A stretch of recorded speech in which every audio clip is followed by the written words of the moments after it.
Laporan Praktikum Botani Umum, Sel Akar, Batang, dan Daun. Nama Ribica Azira Erhandi dengan NIM 2503021. Dosen pengampu Ci Salmiati, MPD, PhD. Program Studi Teknologi Pasca Panen, Institut Teknologi Perkebunan Pelalawan Indonesia tahun 2026. Latar belakang. Sel merupakan unit struktural dan fungsional dasar penyusun semua organisme, baik tumbuhan maupun hewan. Sel mengatur seluruh aktivitas kehidupan dan mampu menjalankan fungsi hidup secara mandiri selama kebutuhannya terpenuhi. Karena sel menjadi dasar dari struktur kompleks tumbuhan, pemahaman tentang sel sangat penting dalam studi botani. Materi tentang sel mencakup struktur dasar, komponen penyusun, serta zat dan hasil metabolisme yang terdapat di dalamnya, yang semuanya memengaruhi kehidupan organisme secara langsung maupun tidak langsung. Tujuan praktikum 1. Menjelaskan struktur umum sel tumbuhan serta menggambarkannya secara skematik. 2. Menjelaskan bagian-bagian dinding sel. 3. Mengamati isi sel. Mengamati komponen non-protoplasmik penyusun sel antara lain vakuola dan isinya. Benda-benda ergastik, misal macam-macam kalsium oksalat, butir amilium, lendir, minyak, dan juga butir aleuron. Yang keempat, menjelaskan organel yang terdapat dalam sel, terutama komponen protoplasmik seperti inti, kloroplas, dan plastisida lain, lalu ada aliran sitoplasma. Yang kelima, membedakan sel hidup dan sel mati. Metode praktikum. Alat yang digunakan mikroskop, pipet tetes, gelas beker, kaca objek, tisu, dan juga pisau silet.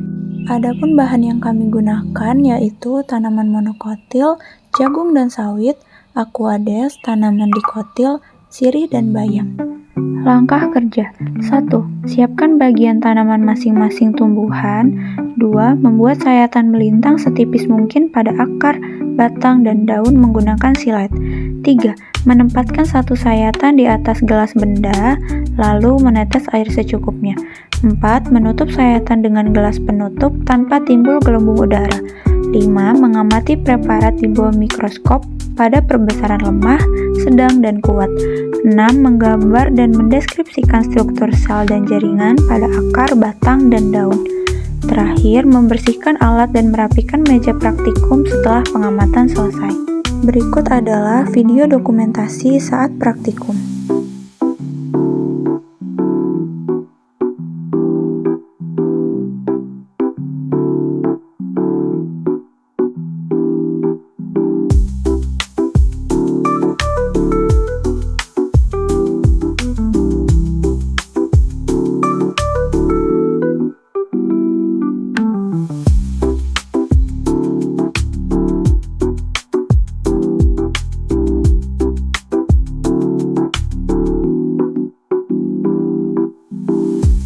Setelah diamati di mikroskop, didapatkan hasil sel dari anatomi akar, batang, dan daun dari tumbuhan tersebut.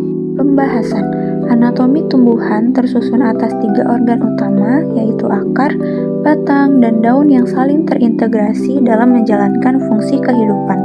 Akar memiliki lapisan epidermis, rhizodermis yang dilengkapi rambut akar untuk penyerapan, korteks sebagai tempat penyimpanan, endodermis yang mengatur aliran zat, serta silinder pusat, xilem, dan floem sebagai jaringan pengangkut. Batang tersusun dari epidermis sebagai pelindung, korteks untuk penyimpanan, berkas pengangkut xilem dan floem sebagai jalur transportasi, kambium pada dikotil untuk pertumbuhan sekunder, dan empulur di bagian tengah. Sementara itu, daun terdiri dari epidermis atas dan bawah dengan stomata untuk pertukaran gas, jaringan mesofil, palisade sebagai pusat fotosintesis, dan spons untuk sirkulasi udara, serta berkas pengangkut. Secara keseluruhan, akar berperan dalam penyerapan, batang sebagai penumpang dan pengangkut, serta daun sebagai tempat fotosintesis, sehingga ketiganya bekerja bersama dalam sistem transportasi dan metabolisme tumbuhan. Kesimpulan dari praktikum anatomi akar, batang, dan daun menunjukkan bahwa setiap organ tumbuhan memiliki memiliki struktur jaringan yang berbeda sesuai dengan fungsinya. Akar tersusun atas epidermis, korteks, endodermis, dan silinder pusat yang berperan utama dalam penyerapan air serta mineral. Batang memiliki jaringan epidermis, korteks, berkas pengangkut, xilem dan floem, serta kambium pada tumbuhan tertentu yang berfungsi sebagai penopang dan jalur transportasi zat. Sementara itu, daun tersusun atas epidermis, mesofil, palisade, dan spons, serta berkas pengangkut yang berperan dalam fotosintesis dan pertukaran gas. Secara keseluruhan, hasil pengamatan praktikum menegaskan bahwa perbedaan struktur anatomi pada akar, batang, dan daun sangat berkaitan erat dengan fungsi masing-masing organ serta menunjukkan adanya keterkaitan sistem jaringan yang mendukung proses kehidupan tumbuhan secara menyeluruh. Berikut daftar pustaka. Terima kasih. Assalamualaikum warahmatullahi wabarakatuh and bye-bye.